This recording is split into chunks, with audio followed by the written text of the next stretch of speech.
طارق جمیل صاحب کا واقعہ ہے. ایک شخص آیا مجھ سے ملنے کے لیے, خواجہ سرا ہے. میں تو پہلی دفعہ زندگی میں کوئی خواجہ سرا مجھ سے ملا. میں سمجھا کہ پراپر آدمی, اتنی بڑی اس کی داڑھی اور رنگ ماشاءاللہ بڑی مردانہ وجہ. لیکن جب بات چیت کا انداز ہوتا ہے تھوڑا سا, وہ ایٹیٹیوڈ سے اندازہ ہو گیا کہ یہ مکمل مرد نہیں ہے. تو اس نے مجھے خود بتا دیا میں خواجہ سرا ہوں. میں نے کہا بھائی ہم سے ملنے کے لیے کیسے آئے آپ, اتنی بڑی داڑھی آپ کی. اس نے اپنا جو واقعہ سنایا نا, میں 3 دفعہ وہ واقعہ سناتے ہوئے رویا ہوں. اور جب وہ سنا رہا تھا اس وقت میرے آنکھوں سے آنسو نکل گئے. اس نے یہ ابھی بھی میرا بیان سنتا ہے وہ. اس نے واقعہ سنایا کہ میں جب پیدا ہوا تھا نا تو میں خواجہ سرا تھا. گھر میں ایسا بچہ پیدا ہو جائے والدین کی طرف سے عزت نہیں ملتی. جب 10-12 سال کا ہوا تو نہ بھائی مجھے عزت دے رہا ہے اور نہ میرا والد مجھے عزت دے رہا ہے. میں بھائی کے ساتھ کہتا ہوں مجھے باہر لے کے جاؤ تو وہ کہتے ہیں لوگ میرا مذاق اڑائیں گے تمہیں دیکھ کے. ظاہر ہے اس کی حرکتیں تھوڑی زنانہ لڑکیوں والی حرکتیں ہوتی ہیں. اور والد بھی کہیں محفلوں میں نہیں لے کے جا رہے, ایک مذاق اڑایا جاتا ہے.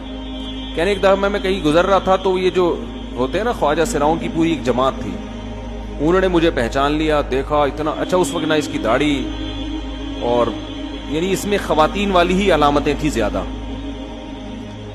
تو انہوں نے مجھے کہہ رہے ہیں اتنی عزت دی, کھانا کھلایا اور اپنے گرو کے پاس لے کر گئے. اور گرو نے کہا کہ تم ہمارے ایجنٹ بن جاؤ, ہم تمہیں پھر اب ڈانس ماس کروائیں گے, آدھے تمہارے آدھے ہمارے, جو بھی اس کا سیٹ. کہہ رہے مجھے پہلی دفعہ کہیں عزت ملی. لیکن میرے ابا کو پتا چل گیا تو ابا نے لا کے طبیعت سے کوٹ دیا کہ دوبارہ ان میں نہیں بیٹھنا. ٹھیک ہے ہم نے توبہ کر لی, بھائی یہ برے لوگ ہیں, ڈانس ماس اچھی چیز نہیں ہے. ٹھیک ہے. تو اب کیا ہوا, کہتے ہیں کہ پھر جو ہے نا کچھ دنوں میں کہیں کسی سے جھگڑا میرا ہوا کسی بات پہ, تو اس نے انتقام لینے کے لیے شکایت لگا دی ابا کو کہ یہ دوبارہ ان کے پاس گیا. حالانکہ وہ جھوٹی شکایت تھی. اب ابا کو لگا کہ یہ صحیح کہہ رہا ہے جس نے شکایت لگائی ہے, کیونکہ شبہ تو تھا نا ابا کو دوبارہ جائے گا. ابا نے پھر مارا.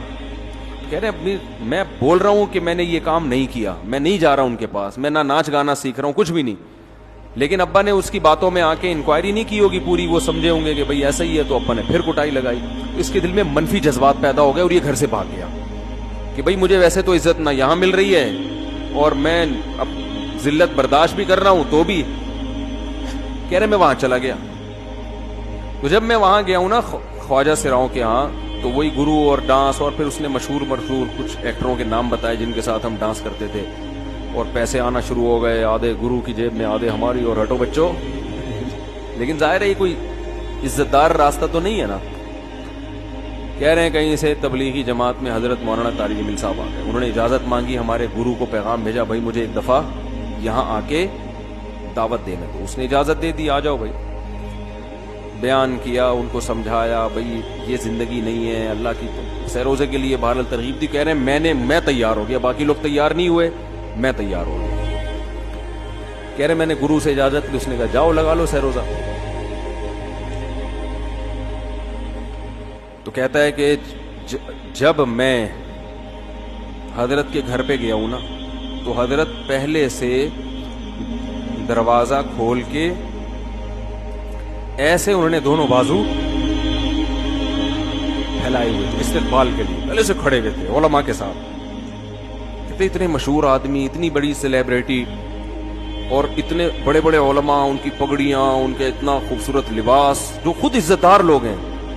کہہ رہے ایسے جو ہے نا میرے استقبال کے لیے دونوں بازو پھیلا کر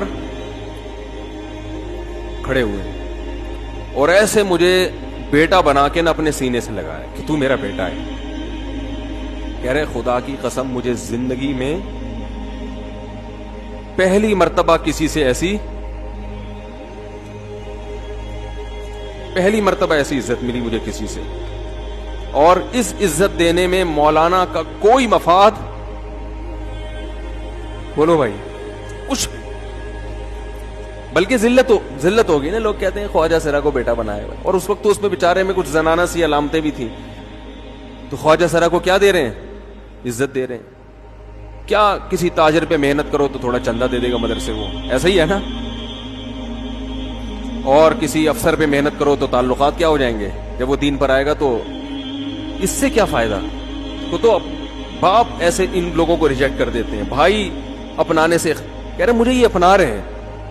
ایسے سینے سے لگایا انہوں نے اور مجھے سہروزے کی جماعت میں اپنے ساتھ لے کر گئے, کھلاتے تھے, بڑا خیال رکھوایا میرا. کہہ رہے اس کے بعد پھر میں نے گرو سے اجازت لی. وہ گرو چھوڑتے تھوڑی, ان کو پیسے ویسے دیے, جان چھڑائی نا, وہ بھی غلامی کی طرح نکلنا پڑتا ہے. پیسے دیے پتہ نہیں کتنے لاکھ یا کتنے ہزار روپے. وہاں سے پھر نکل کے 4 مہینے اس میں بھی خیال کیا.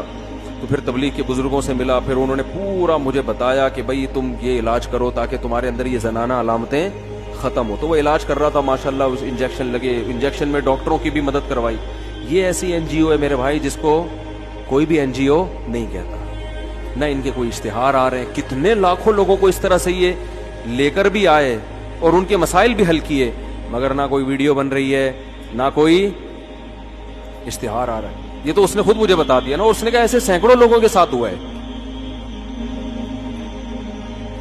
تو اس کی ماشاءاللہ اب داڑھی نکل گئی. اس نے کہا آہستہ آہستہ میں اللہ سے امید ہے کہ مکمل مرد بن جاؤں گا. تو یہ ہے وہ دعوت جس میں آپ کا کوئی مفاد, بولو